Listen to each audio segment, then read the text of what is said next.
stressful. I just don't know what to do.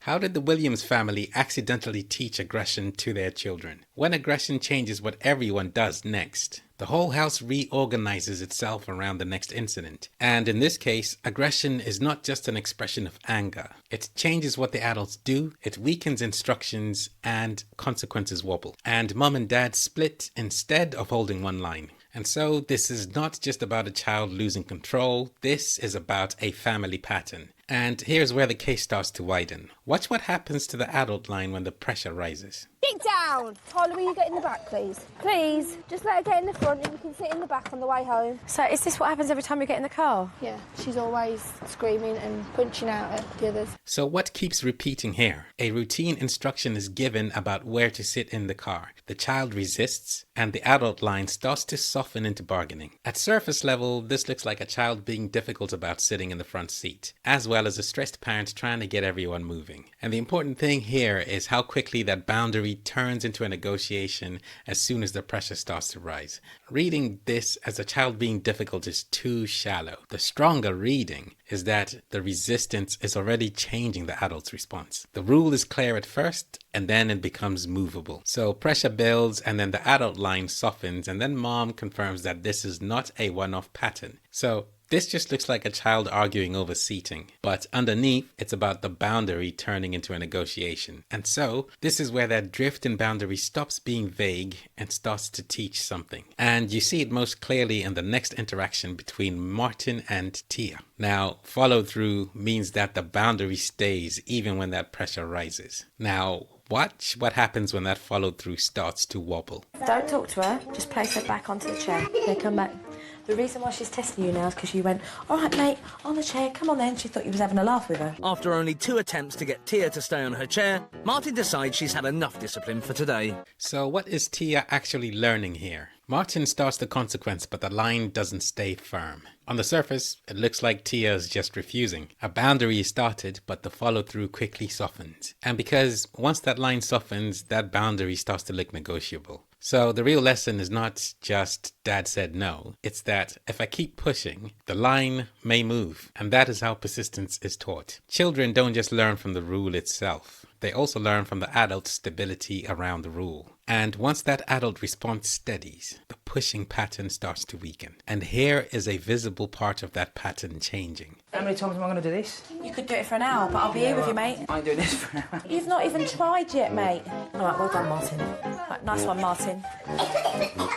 Notice what changes here. Not Tia, the adult line. Up to this point, the children's pushing kept moving the boundary. Now here, the boundary stops moving. And once that happens, the behavior stops getting the same result. But the issues being experienced by this family go beyond inconsistent follow-through. So even though this particular boundary is stronger now, the whole house isn't quite there yet. Now, a united front means both parents hold the same line in the moment. That's instead of one contradicting the other. Now, watch what happens when the adults do not hold that line together. You big fat bitch! Where did your son learn that language? Martin used to call me a bitch all the time. So the man in the house never used to have respect for you, and neither does your son now? No. So what else is keeping this pattern of aggression going besides inconsistent follow-through? Tyler isn't just refusing to apologize. He is openly disrespectful to Natalie. And on the surface, this looks like an attitude issue. The adults are trying to contain the escalation, but they're not holding the same line. They are not working together. Because this isn't just about inconsistent follow-through. It's also about what Tyler is learning. That mom can't be sworn at. And mom and dad won't hold the same line when that pressure goes up. On the surface, it looks like attitude. But underneath, Tyler is just learning how the household works. And once that is part of the pattern, you can't rely on solving things in the moments of escalation. You have to change what happens before it. Now watch where Joe tries to change that pattern earlier before that pressure even has time to build. This is what we're going to do. The get up and go chart. You see at the top here? Wash face, teeth, get dressed, make bed, pack bag, and put on your shoes and get off to school. So instead of waiting for another shouting match over getting ready, Joe is putting the morning steps in front of the children before the argument even starts. And that means less guessing, less chasing, and fewer repeated demands, which gives aggression fewer chances chances to take over the morning. And if the morning stops starting in conflict, how different will the house start to feel? We find that out in this next bit. Watch. Show Mummy you've made your bed. Say, look, Mummy, look what I did. Wow, that's super, isn't it? Fantastic. You did that really, really quick. Good boy. For the first time in years, the morning routine passes off without tears or tantrums. The adults are giving fewer repeated demands, the children are pushing back less, and the whole routine is carrying less pressure. And then comes the real test once Joe steps back.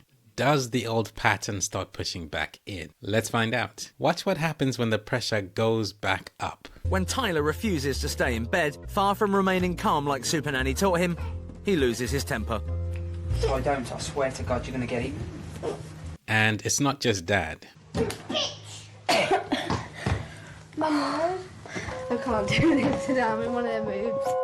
Natalie's mixed messages have a negative effect on an already wound-up Tyler. So why does the old pattern come back so quickly? As soon as the pressure rises, the adults start slipping back into threats, mixed messages, and losing the line. On the surface, it looks like the plan is failing. Stress is pulling the adults back into that old response pattern. So this is not just about forgetting the new steps. It's about the pressure bringing back the old pattern that keeps aggression going. The children aren't seeing a fully formed new pattern yet. They're still seeing adults who will slide back into old patterns when things get hard. So, on the surface, it looks like the plan has failed, but underneath, it's really the old pattern pushing its way back in. And that's why the next step can't be just firmer consequences. The family needs another route to attention, to calmness, and to connection. And this part matters more than it may seem at first. Watch the interaction here. Are you ready for some fun? Yeah. You're going to play a game with Mummy. What we're seeing here is a wonderful opportunity for Tyler to spend some good time Well done. with Natalie, just bonding together and learning to trust one another. We did that together, didn't we? Joe is giving Tyler and Natalie a different way of working together, a way to get attention, direction, and connection without another fight. This is the family starting to build interaction without shouting, threats, or collisions. And so what you start to see is a deeper shift. And by the end, you can see what the real change actually was. I can't remember the last time Tia actually lashed out. Tyler's not physical with me as much as he used to be anymore. So the aggression is not just being managed differently in the moment, it is happening less. And the deeper reason for that is becoming clear. We've gained the understanding of why we need to work together. So a united front. It was more between us. We needed sorting out, not the kids. And that's the real shift. The biggest change here was not some magic technique. It was that the adults stopped teaching opposite lessons. Earlier, aggression could pull the family into the same old pattern. Later, the adults start to hold one line together. And once that changes, aggression has a much harder time pulling the whole house around it. The behavior was built in a family pattern, which also means it can be changed in a family pattern.